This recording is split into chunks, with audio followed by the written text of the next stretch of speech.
बिस्मिल्लाहिर्रहमानिर्रहीम।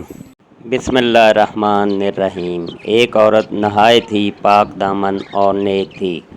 वो चाहती थी नबी करीम सल्लल्लाहु अलैहि वसल्लम की ज़ियारत नसीब हो, लेकिन ज़ियारत नहीं होती थी। एक दिन इसने अपने खामद से यही तमन्ना ज़ाहिर की कि मेरा दिल चाहता है कि नबी करीम सल्लल्लाहु अलैहि वसल्लम की ज़ियारत नसीब हो।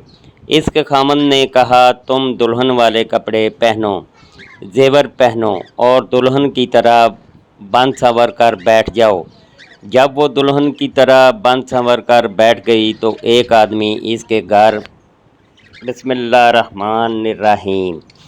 नाज़रीन, सही मुस्लिम में हज़रत जाबिर रज़ी अल्लाह ताला अन्हो से रिवायत है कि रसूल अल्लाह सल्लल्लाहु अलैहि वसल्लम ने हज्जतुल खुतबा में फरमाया, लोगों, औरतों के बारे में अल्लाह से डरते रहो। तुमने अल्लाह की अमानत से इन्हें लिया है और अल्लाह के कलमा से इनकी शर्मगाहों को अपने लिए हलाल किया है। औरतों पर तुम्हारा हक ये है कि वो तुम्हारे फ़र्ज पर किसी ऐसे को ना आने दें जिससे तुम नाराज़ हो। ऐसा करें तो इन्हें मारो, लेकिन ऐसी मार ना मारो कि ज़ाहिर हो इनका तुम पर हक है कि इन्हें अपने बसात के मुताबिक खिलाओ पिलाओ, पहनाओ उड़ाओ। इब्न कसीर सूरतुल बकरा आयत तर्जमा। और औरतों का भी हक है जैसा कि मर्दों का इन पर हक है। दस्तूर के मुताबिक एक शख्स ने हजूर अकरम सल्लल्लाहु अलैहि वसल्लम से दरियाफ्त किया कि हमारी औरतों के हम पर क्या हक हैं। आप सल्लल्लाहु अलैहि वसल्लम ने फरमाया, जब तुम खाओ इसे भी खिलाओ, जब तुम पहनो इसे भी पहनाओ, इसके मुंह पर ना मारो, इसे गालियां ना दो, इसे रूठ कर कहीं ना भेज दो, वहाँ घर में ही रखो।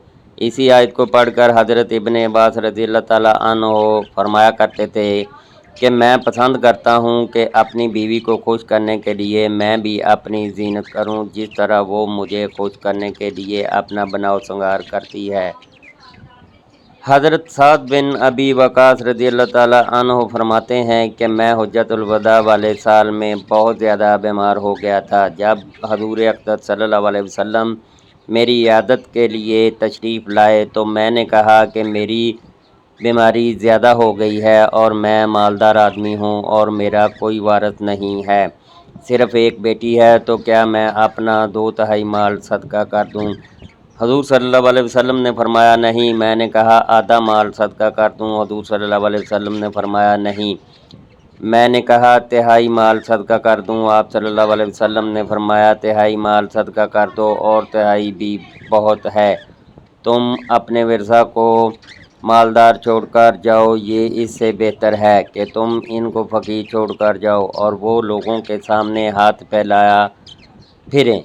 और तुम जो भी अपना खर्चा अल्लाह की रज़ा के लिए करोगे, इस पर तुम्हें अल्लाह की तरफ से अजर ज़रूर मिलेगा, हत्ता कि तुम लुक़मा अपनी बीवी के मुंह में डालोगे, इस पर भी अजर मिलेगा। नाज़रीन, एक खातून नहायत ही पाक दामन और नेक थी। वो चाहती थी कि मुझे नबी करीम सल्लल्लाहु अलैहि वसल्लम की ज़ियारत नसीब हो।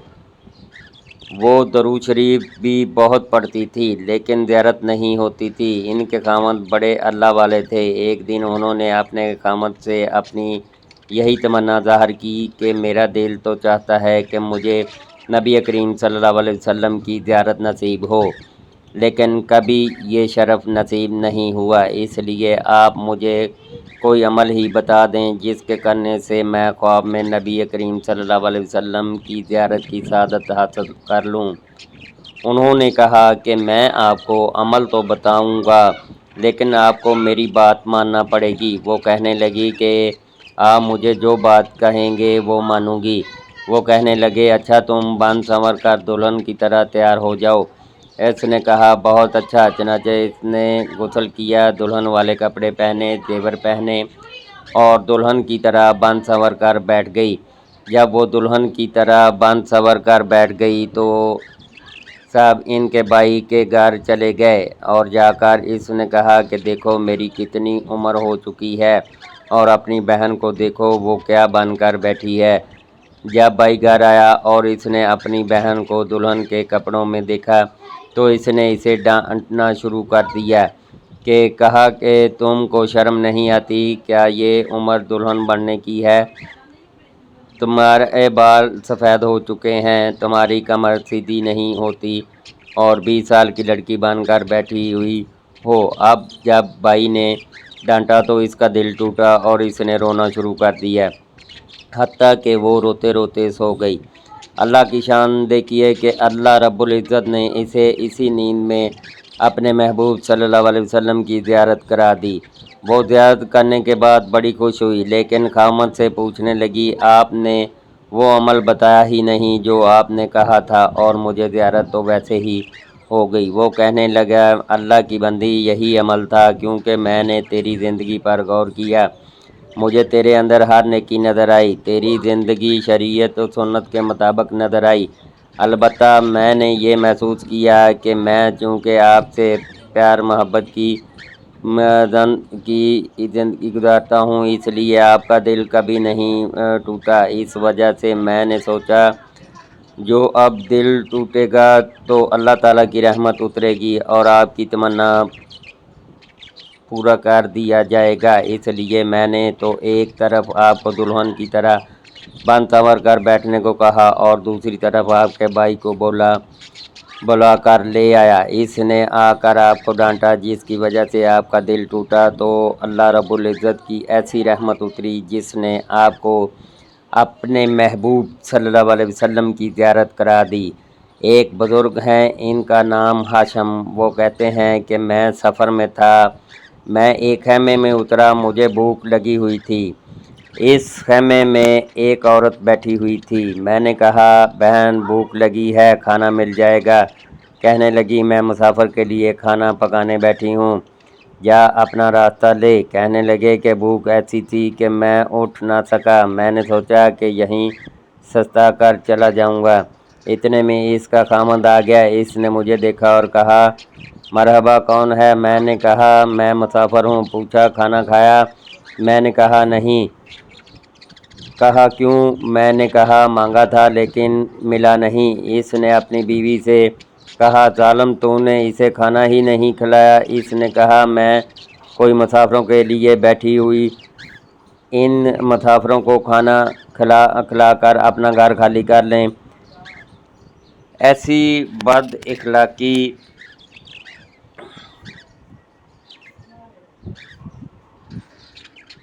میں بیوی سے کوئی بدتمیزی نہیں کی۔ کہا کہ اللہ تجھے ہدایت دے۔ آپ صلی اللہ علیہ وسلم نے فرمایا کہ بہترین مرد وہ ہے جو بیوی کے ساتھ اچھا سلوک کرے۔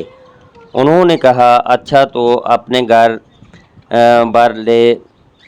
پھر اس نے بکری ذبح کی، اس کو کھانا اور گوشت بنایا، پکایا، کھلایا اور ساتھ ہی معذرت بھی کی اور ان کو روانہ کیا۔ چلتے چلتے آگے ایک جگہ پہنچے، اگلی منزل پر بھی خیمہ آیا، پڑاؤ ڈالا، ایک خاتون بیٹھی تھی۔ کہا، بہن مسافر ہوں، کھانا مل جائے گا؟ اس نے کہا، مرحبا، اللہ کی رحمت آ گئی، اللہ کی برکت آ گئی۔ میں آپ کو سچ بتاؤں، کسی زمانہ میں بوڑھیاں دادیاں کوئی مہمان آتا تو خود سو کر کہتی ہوں کہ اللہ سے برکت آ گئی، تو کرایوں کو ہٹا کر خود کام کرنا شروع کر دیتی، اور اب جب ساری سہولتیں ہیں اس وقت یہی کہتی ہیں کہ یہ بے وقت آ گیا، ان کو وقت کا احساس نہیں ہوتا اور آ جاتے ہیں۔ اس خاتون نے کہا، ماشاءاللہ، مہمان آ گیا، برکت آ گئی۔ جلدی سے بکری ذبح کی، پکائی اور پکا کر اس کے سامنے رکھی تو اس پر اس کا خاوند آ گیا۔ اس نے کہا، کون ہے تو؟ کہا، جی میں مہمان ہوں، یہ انگوٹھی کہاں سے لی؟ میں نے کہا، آپ کی بیگم نے دی۔ اس نے اپنی بیگم پر چڑھائی کر دی، تو تجھے شرم نہیں آتی؟ مہمانوں کو کھانا کھلا کر میرا گھر خالی کر دے گی؟ تو ان ہنسی آ گئی، زور سے کہہ کر لگایا تو کہنے لگا، کیوں ہنسے؟ کہنے لگا، پیچھے اس کا الٹا دیکھا۔ کہنے لگا، جانتے بھی ہو وہ کون ہے؟ کہا کہ وہ میری بہن ہے اور یہ اس کی بہن ہے، یعنی ایک بہن بھائی بخیل اور ایک بہن بھائی سخی۔ اسراء واقعات صفحہ 135۔ تو ناظرین، کسی کو کھانا کھلانے سے رزق میں برکت ہوتی ہے، رزق میں کبھی کمی نہیں ہوتی۔ جس گھر میں بھوکے کھانا کھائیں وہاں بے شمار برکتیں نازل ہوتی ہیں۔ اللہ رب العزت ہمیں